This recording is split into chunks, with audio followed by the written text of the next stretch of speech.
Bienvenue à tous les fans de la Casablanca. N'oubliez pas de liker, commenter et vous abonner pour ne rien manquer de l'actualité de votre équipe favorite.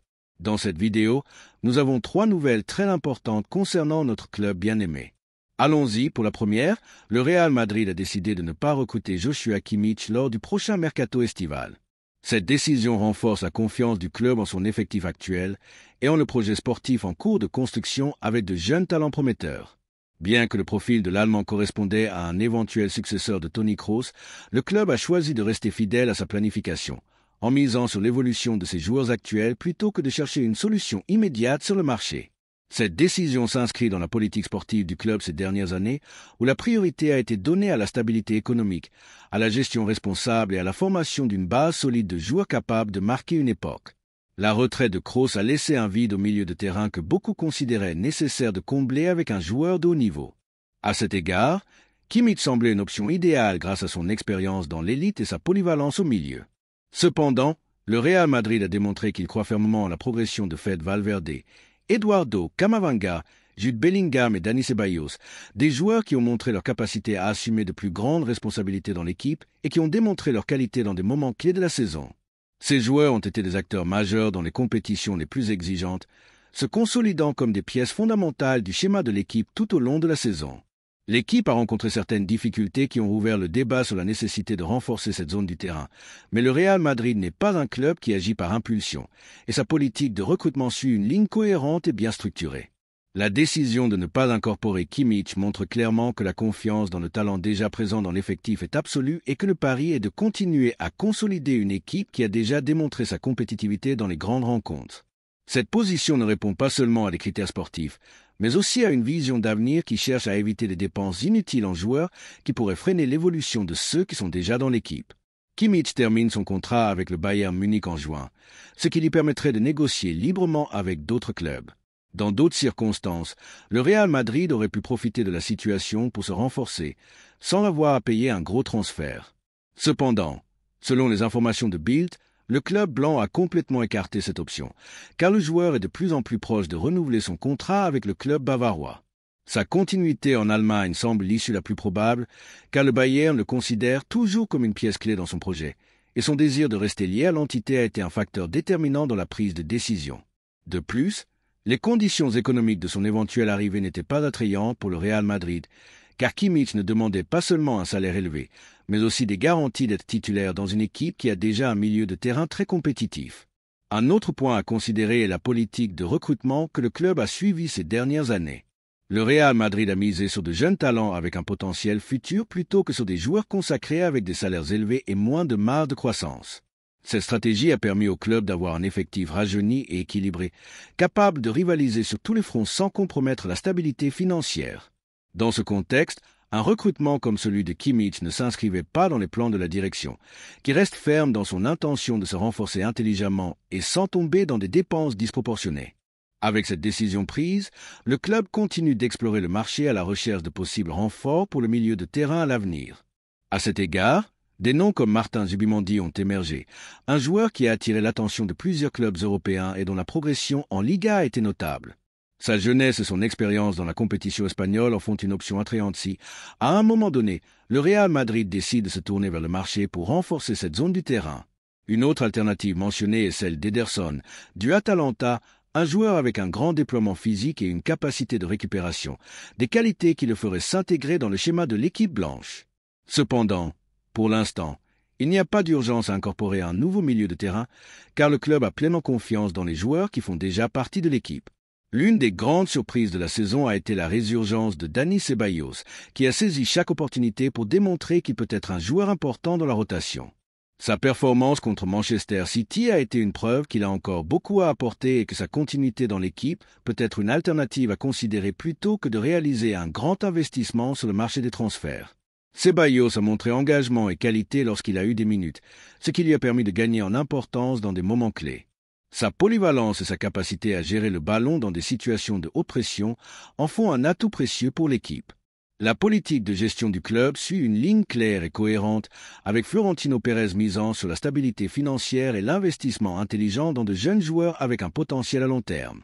Dans ce sens, il semble évident que le Real Madrid préfère continuer à renforcer sa structure interne plutôt que de réaliser des incorporations coûteuses qui pourraient compromettre l'évolution des joueurs déjà présents dans l'effectif.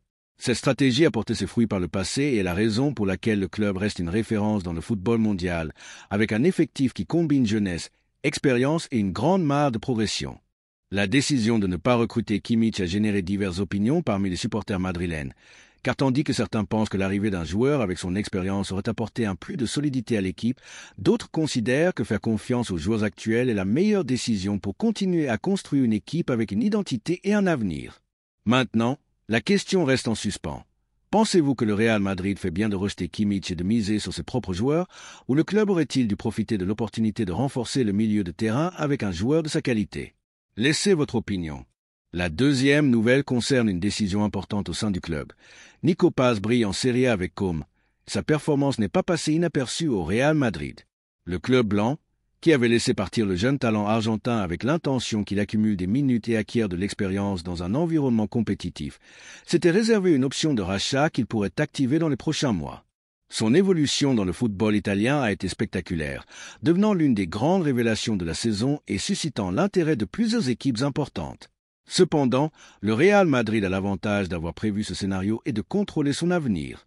Le milieu offensif a montré une croissance notable depuis son arrivée en Italie, devenant une pièce clé dans le schéma de Comme. Sa capacité à gérer le ballon, sa vision du jeu, sa capacité à déséquilibrer dans le dernier tiers du terrain et son intelligence tactique en ont fait l'un des joueurs les plus prometteurs du championnat. Ces qualités ont conduit le Real Madrid à envisager sérieusement la possibilité de le rapatrier avant que son prix sur le marché ne s'envole, en profitant de la stratégie que le club a mise en place ces dernières années avec d'autres jeunes talents. La direction du Real Madrid suit de près sa progression et considère qu'il pourrait s'intégrer dans les plans futurs de l'équipe. Le club a démontré à plusieurs reprises qu'il privilégie le talent jeune et la planification à long terme en misant sur des joueurs qui peuvent faire la différence à l'avenir. La cession de Nico Paz avait précisément cet objectif: lui permettre d'évoluer dans un contexte où il pourrait assumer un rôle de premier plan et gagner la confiance qu'il aurait mis plus de temps à consolider dans l'équipe première. Maintenant, avec l'Argentin démontrant un niveau exceptionnel, l'option de son retour semble de plus en plus réelle. Comme, de son côté, tentera de retenir sa star le plus longtemps possible, mais la présence d'une option de rachat en faveur du Real Madrid complique la situation pour le club italien. Si l'entité blanche décide d'activer la clause, le joueur argentin pourrait revenir dans ce qui était sa maison et se battre pour une place dans l'effectif dirigé par Carlo Ancelotti. Le technicien italien est un excellent gestionnaire de vestiaire et a su intégrer de jeunes promesses talentueuses dans son système. Donc Nico Paz pourrait trouver un environnement idéal pour continuer à grandir sous sa tutelle. Le cas de Nico Paz est un autre exemple de la planification sportive du Real Madrid, qui a démontré une capacité extraordinaire à gérer le talent jeune sans compromettre la stabilité de l'équipe ces dernières années. Le club a suivi une stratégie intelligente qui combine la captation de promesses avec la cession-vente de joueurs avec option de rachat, permettant à ces derniers de se développer dans d'autres équipes avant de faire le saut définitif dans l'équipe première. Des exemples comme celui de Dani Carvajal, qui est parti au Bayer Leverkusen avant de revenir comme un joueur beaucoup plus mature, ou celui de Brahim Diaz, qui a trouvé de la continuité au Milan avant de se consolider au Real Madrid, montrent que cette politique porte ses fruits. Nico Paz pourrait être le prochain sur cette liste, revenant avec un bagage d'expérience et de confiance qui lui permettrait de rivaliser pour des minutes dans une équipe remplie de stars. Sa progression en Serie A est notable, et si elle continue sur cette lancée, ce n'est qu'une question de temps avant que le Real Madrid n'active son rachat à un moment où la planification sportive se concentre sur le renforcement de l'effectif sans faire de grosses dépenses. Compter sur un talent propre comme l'Argentin est un luxe que le club ne veut pas manquer. La croissance de Nico Paz en Italie suggère que sa carrière est en pleine phase ascendante et le Real Madrid devra prendre une décision clé dans les prochains mois. Si l'Argentin continue de montrer le même niveau, plusieurs clubs importants tenteront de le recruter, ce qui rendra encore plus importante la réaction rapide du club blanc. En regardant vers l'avenir, le Real Madrid a montré ces dernières années une grande capacité à structurer des équipes dominantes à long terme. Dans l'effectif actuel, il y a une combinaison de jeunesse et d'expérience qui permet de rivaliser au plus haut niveau tout en préparant la prochaine génération de stars. Vinicius, Rodrigo, Camavinga, Valverde et Bellingham sont des exemples de joueurs qui sont arrivés au club avec l'idée de marquer une époque, et jusqu'à présent, la stratégie a fonctionné à la perfection. Dans ce contexte, Nico Paz pourrait-il faire partie de ce projet à long terme? Tout indique que le club le voit comme un joueur avec un énorme potentiel, mais la décision finale dépendra de la poursuite de son évolution à Côme. Ce qui est certain, c'est que son profil est celui d'un joueur qui s'intégrerait très bien au Real Madrid. Qualité technique, intelligence pour interpréter le jeu et une grande capacité à faire la différence sur le terrain. L'afición madrilène est attentive à l'évolution du milieu offensif et beaucoup considèrent que son retour serait un mouvement judicieux. Avec le renouvellement de l'effectif en marche et la recherche de nouvelles pièces qui peuvent apporter fraîcheur et talent, Nico Paz s'intègre parfaitement dans la vision d'avenir du club. Sa qualité, sa polyvalence en attaque et sa maturité tactique en font un profil qui peut apporter beaucoup à l'équipe. Maintenant, la question reste en suspens. Pensez-vous que le Real Madrid devrait rapatrier Nico Paz le plus tôt possible ou serait-il préférable d'attendre qu'il termine son évolution en Italie? Pourra-t-il se faire une place dans l'équipe première aux côtés de joueurs de ce niveau? L'afición a la parole. La troisième nouvelle est une véritable bombe que le Real Madrid pourrait faire exploser sur le marché des transferts. Le Real Madrid est sur le point de frapper un nouveau coup sur le marché des transferts après avoir concrétisé l'arrivée de Kylian Mbappé l'été dernier. Le club blanc a maintenant une nouvelle priorité, Erling Haaland. L'attaquant norvégien, actuel star du Manchester City, est décidé à changer d'air et tout indique que sa destination sera le Santiago Bernabéu. Depuis longtemps, Haaland a été un désir de Florentino Pérez.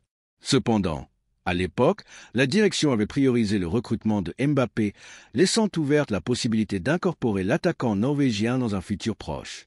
Maintenant, avec une clause de sortie en vigueur pour les équipes en dehors de la Premier League, ce futur semble être à portée de main.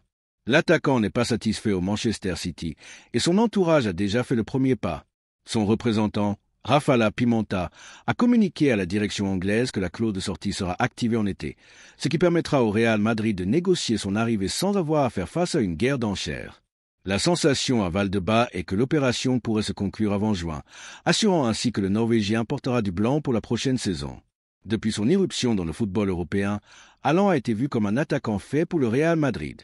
Son style de jeu, sa puissance physique, sa capacité à marquer des buts et sa mentalité compétitive s'accordent parfaitement avec les valeurs du club merengue.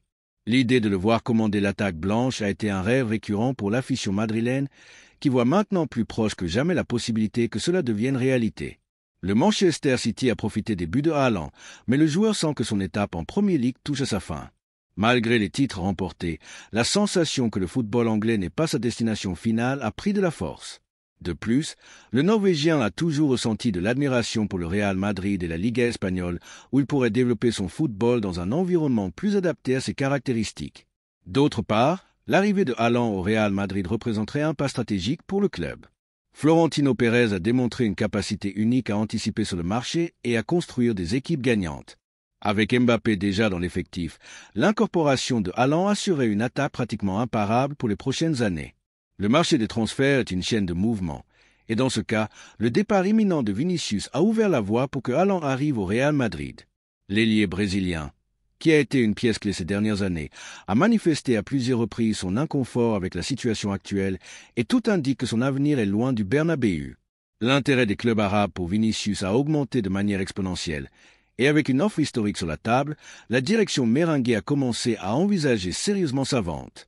Si l'opération se concrétise, les revenus obtenus permettraient de finaliser le recrutement de Haaland sans compromettre les finances du club. L'équation est simple. Avec le départ de Vinicius, le Real Madrid pourra reconfigurer son attaque avec Mbappé et Rodrigo sur les ailes, laissant le centre de l'attaque à Haaland.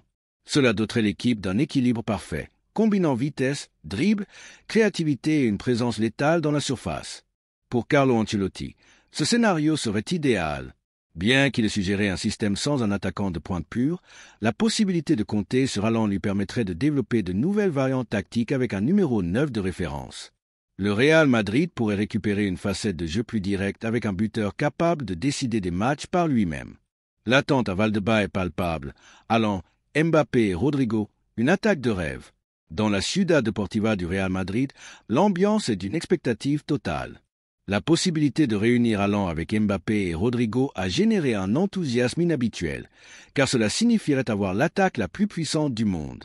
Rodrigo, qui a démontré être un joueur polyvalent et de grande qualité, continuerait à jouer un rôle clé dans l'offensive, avec Mbappé attaquant par la gauche et Haaland dominant la surface.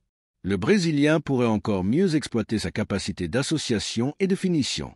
Le Real Madrid a été historiquement une équipe qui marque les tendances dans le football mondial, Et avec Haaland dans l'équipe, le club merengue ne s'assurerait pas seulement un buteur d'élite, mais renforcerait également sa position comme l'équipe la plus redoutée d'Europe. Rafala Pimenta, la représentante de Haaland, joue un rôle fondamental dans ce processus. Sa communication avec la direction du Manchester City a été claire. Le joueur veut partir et sa destination idéale est le Real Madrid. Pimenta a géré la carrière de Haaland avec précision, s'assurant toujours qu'il ait le contrôle de son avenir. Maintenant, son objectif est de finaliser l'opération avec le Real Madrid dans les prochains mois, garantissant que l'attaquant ait une transition sans complications vers son nouveau club. Depuis le club blanc, il y a une confiance totale que l'opération se concrétisera. Bien que le City tentera de retenir sa star, la clause de sortie facilite la négociation et évite que le Real Madrid doive entrer dans une surenchère avec d'autres clubs européens. Il ne fait aucun doute que l'afition du Real Madrid accueillerait Haaland à bras ouverts. Après le départ de Karim Benzema, le club a fonctionné sans un attaquant de pointe de référence, mais la sensation qu'il manque un numéro 9 pur persiste. L'arrivée de Haaland ne résoudrait pas seulement ce besoin, mais élèverait également le Real Madrid à un niveau encore plus élevé avec sa capacité à marquer des buts, son instinct dans la surface et sa connexion avec de grands joueurs comme Mbappé et Rodrigo. L'équipe merengue pourrait dominer le football européen durant les prochaines années. Maintenant, la question reste en suspens. Le Real Madrid est-il sur le point de finaliser le recrutement le plus important des dernières années? Que pensent les supporters madrilènes de la possible arrivée de Haaland? L'avenir du Norvégien semble de plus en plus proche du Bernabéu, et si tout suit son cours, dans quelques mois, nous pourrions le voir en blanc, prêt à marquer une ère dans le club le plus grand de l'histoire. N'oubliez pas de liker, de commenter et vous abonner pour ne rien manquer de l'actualité de votre équipe favorite. À très bientôt pour un nouveau vidéo.